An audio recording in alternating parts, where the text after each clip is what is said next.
warahmatullahi wabarakatuh. Kami dari kelompok 12 akan mempresentasikan tentang filsafat kontemporer abad 20. Materi yang pertama yaitu aliran pragmatisme yang akan disampaikan oleh Weni Putri Handini. Yang kedua yaitu materi aliran fenomenologi yang akan disampaikan oleh Betty Dwi Anggraini. Dan yang ketiga akan saya sampaikan sendiri, Nadia Mediva, yaitu aliran eksistensialisme. Dan yang terakhir, materi teori dekonstruksi akan disampaikan oleh Betty Dwi Anggraini. Untuk pemateri saya persilahkan. Di sini saya akan menjelaskan tentang aliran pragmatisme. Aliran pragmatisme adalah aliran filsafat yang mengajarkan tentang bahwa yang benar adalah segala sesuatu yang membuktikan dirinya benar dengan melihat akibat atau hasil yang bermanfaat secara praktis.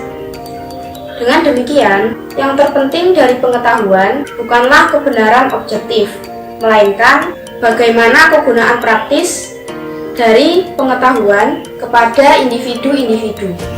Yang selanjutnya adalah tokoh-tokoh aliran pragmatisme. Yang pertama adalah Charles Sanders Peirce.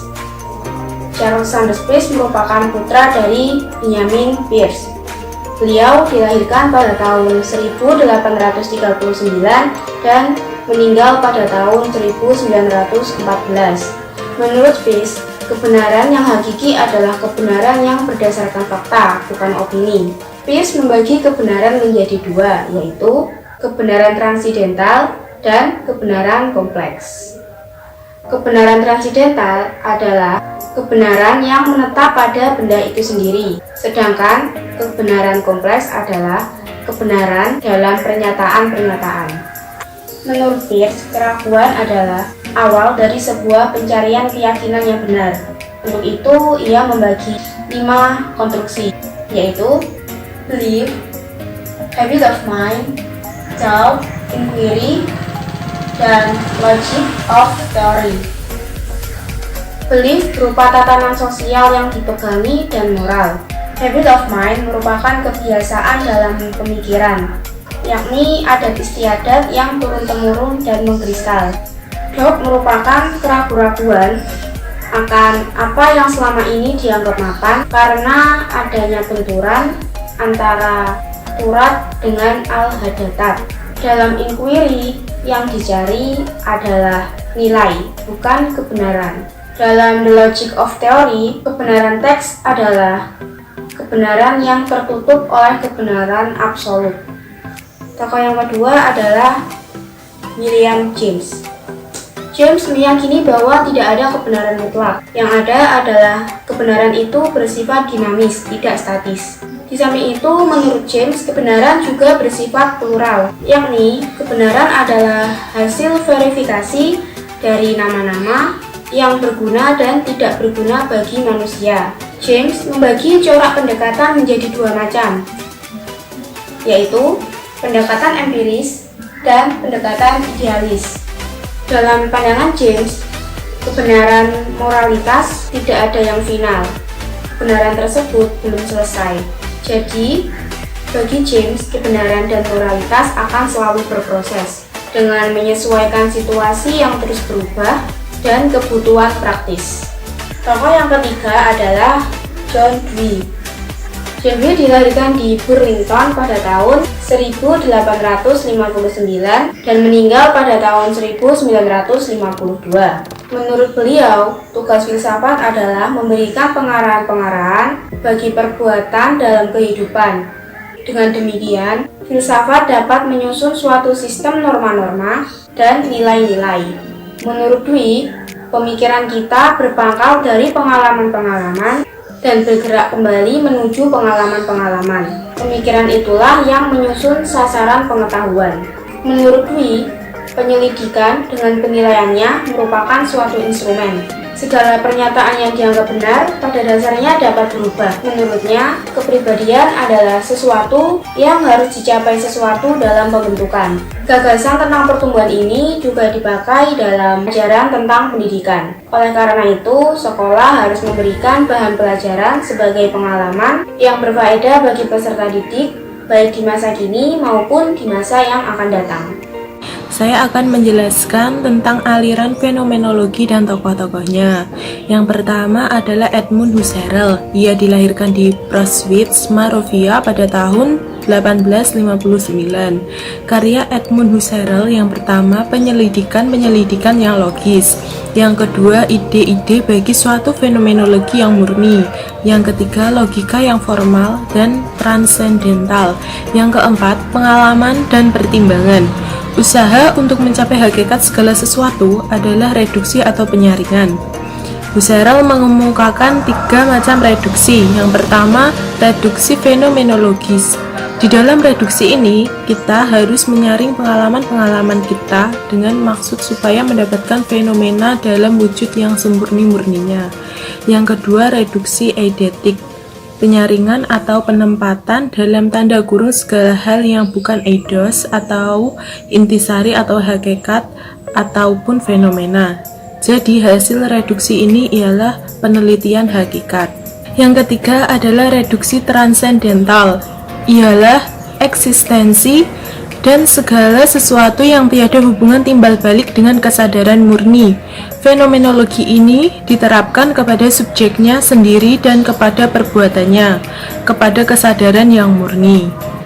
Tokoh fenomenologi yang kedua yaitu Martin Heidegger. Fenomenologi memandang dunia manusia bukan semata sebagai dunia pengamatan, melainkan yang paling primordial yaitu dunia penghayatan. Dunia penghayatan berbeda dengan dunia pengamatan yang menjadi basis sains. Dunia penghayatan adalah akal bakal dunia pengamatan yang dilupakan. Kelupaan yang menurut Edmund Husserl atau tokoh fenomenologi sebelum Heidegger telah menimbulkan krisis ilmu pengetahuan. Pengalaman manusia yang sangat purwarupa dalam dunia pengamatan diabstraksi habis dalam formula-formula kering. Pengamatan pada akhirnya abstraksi kering tersebut juga memuat miskinnya pemahaman tentang ada. Materi yang ketiga yaitu aliran eksistensialisme. Pengertian eksistensialisme berasal dari kata Latin existere, yakni ex yang berarti keluar dan sitere yang berarti membuat, berdiri. Sehingga eksistensi berarti apa yang ada, apa saja yang dialami, apa yang memiliki kualitas. Secara singkatnya, eksistensi menekankan akan keberadaan. Secara primordial, eksistensi adalah kesempurnaan fundamental dari setiap eksisten. Konsekuensinya, ada yang berperan sebagai partisipasi dari eksistensi itu. Eksistensi akan memberikan pengendali sebagai pusat. Ia menjadi pusat dari pengendalian itu sendiri. Selanjutnya yaitu tokoh-tokoh dari aliran eksistensialisme. Yang pertama yaitu Søren Kierkegaard 1813 sampai 1855. Lahir di Copenhagen, Denmark. Kierkegaard adalah seorang tokoh eksistensialisme yang membuat semua tulisannya memperhatikan satu persoalan, yaitu bagaimana menjadi orang kritis, dan ia orang pertama yang menjadikan istilah eksistensialisme sebagai penolakan terhadap pemikiran yang abstrak, logis, atau filsafat ilmu pengetahuan. Yang kedua yaitu Jean-Paul Sartre 1905 sampai 1980. Lahir pada tanggal 21 Juli 1905 di Paris.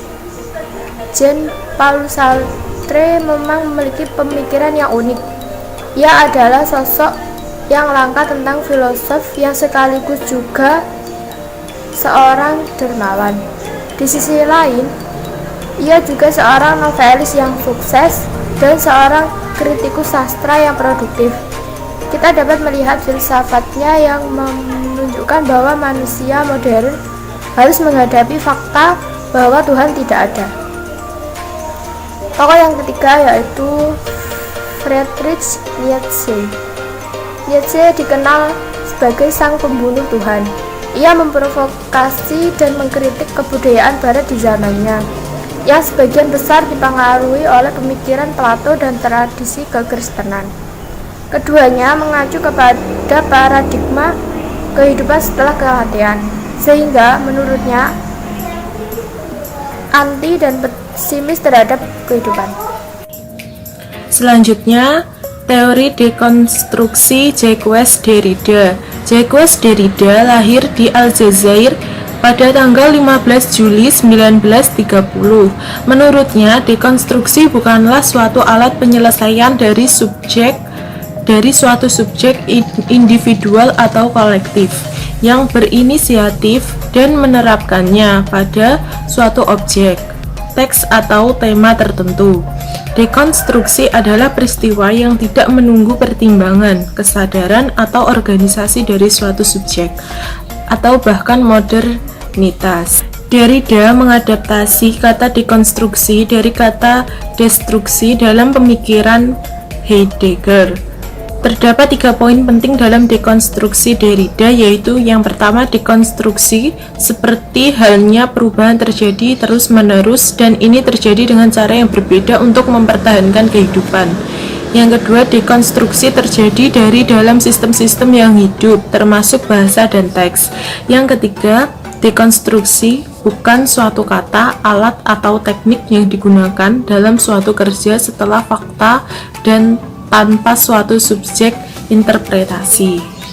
Sekian dari kelompok kami, kurang lebihnya mohon maaf. Wassalamualaikum warahmatullahi wabarakatuh.